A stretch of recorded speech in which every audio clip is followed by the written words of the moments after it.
पौष माह के कृष्ण पक्ष की एकादशी को सफला एकादशी का व्रत रखा जाता है। भगवान विष्णु को समर्पित सभी एकादशियों में से एक सफला एकादशी का भी बहुत महत्व है। माना जाता है कि इस दिन पवित्र मन और आस्था के साथ भगवान विष्णु जी की पूजा की जाए तो सभी कठिन काम सफल हो जाते हैं और घर में सुख समृद्धि का वास होता है। इस दिन व्रत कथा सुनने या पढ़ने का भी अपना अलग महत्व है। तो आइए इस कथा को सुनाते हैं। महाराज युधिष्ठिर ने पूछा, हे जनार्दन, पौष कृष्ण एकादशी का क्या नाम है? उस दिन कौन से देवता का पूजन किया जाता है और उसकी क्या विधि है? कृपया मुझे बताएं। भक्तवत्सल भगवान श्री कृष्ण जी कहने लगे कि धर्मराज, मैं तुम्हारे स्नेह के कारण तुमसे कहता हूँ कि एकादशी व्रत के अतिरिक्त मैं अधिक से अधिक दक्षिणा पाने वाले यज्ञ से भी प्रसन्न नहीं होता हूँ। अतः इसे अत्यंत भक्ति और श्रद्धा से युक्त होकर करें। हे राजन, द्वादशी युक्त पौष कृष्ण एकादशी का महात्म्य तुम एकाग्रचित्त होकर सुनो। इस एकादशी का नाम सफला एकादशी है। इस एकादशी के देवता श्री नारायण है। विधि पूर्वक इस व्रत को करना चाहिए।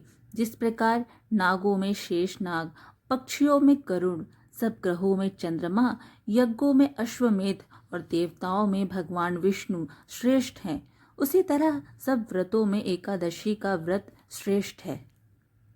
जो मनुष्य सदैव एकादशी का व्रत करते हैं वे मुझे परम प्रिय हैं। अब इस व्रत की विधि कहता हूँ। मेरी पूजा के लिए ऋतु के अनुकूल फल, नारियल, नींबू, नैवेद्य आदि 16 वस्तुओं का संग्रह करें। इस सामग्री से मेरी पूजा करने के बाद रात्रि जागरण करें। इस एकादशी के व्रत के समान यज्ञ, तीर्थ, दान, तप तथा और कोई दूसरा व्रत नहीं है। 5000 वर्ष तप करने से जो फल मिलता है उससे भी अधिक सफला एकादशी का व्रत करने से मिलता है। हे राजन, अब आप इस एकादशी की कथा सुनिए। चंपावती नगरी में एक महिष्मान नाम का राजा राज्य करता था। उसके 4 पुत्र थे। उन सब में लुम्पक नाम वाला बड़ा राजपुत्र महापापी था।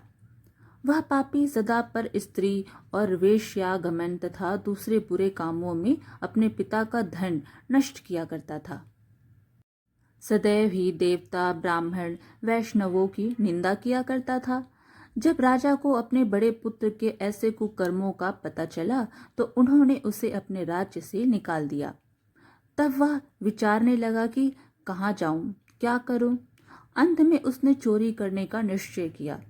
दिन में वह वन में रहता और रात्रि को अपने पिता की नगरी में चोरी करता तथा प्रजा को तंग करने और उन्हें मारने का कुकर्म करता। कुछ समय पश्चात सारी नगरी भयभीत हो गई। वह वन में रहकर पशु आदि को मारकर खाने लगा। नागरिक और राज्य के कर्मचारी उसे पकड़ लेते किंतु राजा के भय से छोड़ देते। वन में एक अति प्राचीन विशाल पीपल का वृक्ष था। लोग उसकी भगवान के समान पूजा करते थे। उसी वृक्ष के नीचे वह महापापी लुम्पक रहा करता था। इस वन को लोग देवताओं की क्रीड़ा स्थली मानते थे। कुछ समय पश्चात पौष कृष्ण पक्ष की दशमी के दिन वह वस्त्रहीन होने के कारण शीत के चलते सारी रात्रि सो नहीं सका। उसके हाथ पैर अकड़ गए। सूर्योदय होते होते वह मूर्छित हो गया।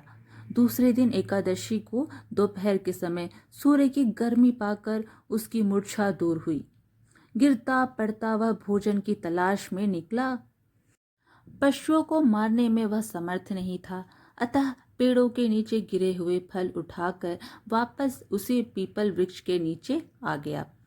उस समय तक भगवान सूर्य अस्त हो चुके थे। वृक्ष के नीचे फल रख कर कहने लगा, हे भगवान, अब आपके ही अर्पण है ये फल, आप ही तृप्त हो जाइए।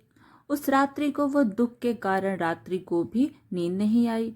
उसके इस उपवास और जागरण से भगवान अत्यंत प्रसन्न हो गए और उसके सारे पाप नष्ट हो गए। दूसरे दिन प्रातः एक अति सुंदर घोड़ा अनेक सुंदर वस्तुओं से सजा हुआ उसके सामने आकर खड़ा हो गया। उसी समय आकाशवाणी हुई कि हे राजपुत्र, श्री नारायण की कृपा से तेरे पाप नष्ट हो गए। अब तू अपने पिता के पास जाकर राज्य प्राप्त कर। ऐसी वाणी सुनकर वह अत्यंत प्रसन्न हुआ और दिव्य वस्त्र धारण करके भगवान आपकी जय हो कहकर अपने पिता के पास गया। उसके पिता ने प्रसन्न होकर उसे समस्त राज्य का भार सौंप दिया और वन का रास्ता लिया। अब लुम्पक शास्त्रानुसार राज्य करने लगा। उसके स्त्री पुत्र आदि सारा कुटुंब भगवान नारायण का परम भक्त हो गया। वृद्ध होने पर वह भी अपने पुत्र को राज्य का भार सौंपकर वन में तपस्या करने चला गया और अंत समय में बैकुंठ को प्राप्त हुआ। अतः जो मनुष्य इस परम पवित्र सफला एकादशी का व्रत करता है उसे अंत में मुक्ति मिलती है। जो नहीं करते वे पूंछ और सींगों से रहित पशुओं के समान हैं। इस सफला एकादशी के महात्म्य को पढ़ने से अथवा श्रवण करने से मनुष्य को अश्वमेध यज्ञ का फल मिलता है। इस प्रकार आज की यह कथा यहीं समाप्त हुई। फिर मिलेंगे एक और धार्मिक कथा के साथ। ऐसे ही धार्मिक पुराणों की कथा सुनने के लिए हमारे चैनल को सब्सक्राइब जरूर करिए। धन्यवाद।